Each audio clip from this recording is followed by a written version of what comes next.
আসসালামু আলাইকুম বন্ধুরা, কেমন আছো? আশা করি ভালো আছো। কিন্তু আমি ভালো নেই। আমার কণ্ঠ শুনে তো বুঝতেই পারতেছি আমি ভালো নেই, কারণ আমার কণ্ঠটা ভেঙে গেছে। আর এতদিন তোমরা যার ব্লগ দেখে আসছো মনিকা, সেও ভালো নেই, তার জ্বর সর্দি কাশি সব একসাথে ধরেছে। আমার দুলা ভাই অসুস্থ। আর তোমরা এতদিন যার ব্লগ দেখে আসছো মনিকা, সে আমার বড় বোন হয়। সবাই আমার বোন এবং দুলা ভাইয়ের জন্য দোয়া করবেন, যেন তারা তাড়াতাড়ি সুস্থ হয়ে যেতে পারে।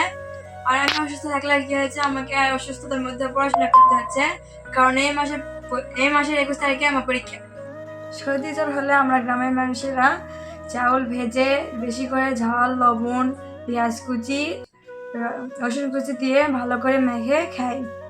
আর আপনারা শহরের মানুষ কি করেন তা জানি না, কিন্তু আমরা গ্রামের মানুষ বেশিরভাগই চাউল মেখে সর্দি হলে খাই।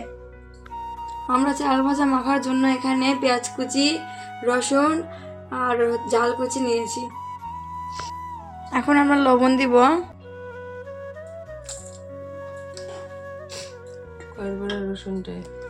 এরপর রসুনটা একটু মেখে নিব লবণ দিয়ে।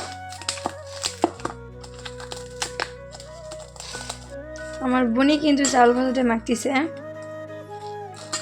পেঁয়াজ, কাঁচামরিচ, রসুন এগুলো সব এখন মেখে নিব।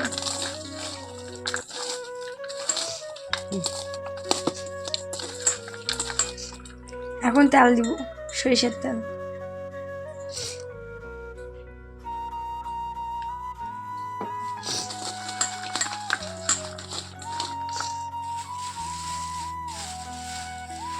এরপর আমরা চাউলের ভাজাগুলো দিব। চাউলের সাথে চিড়াও আছে।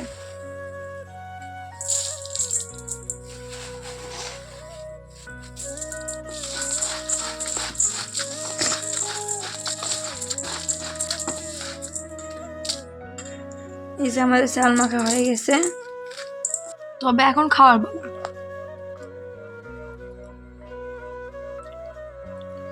খাইতে দারুণ, আপনারা ট্রাই করতে পারেন বাড়িতে।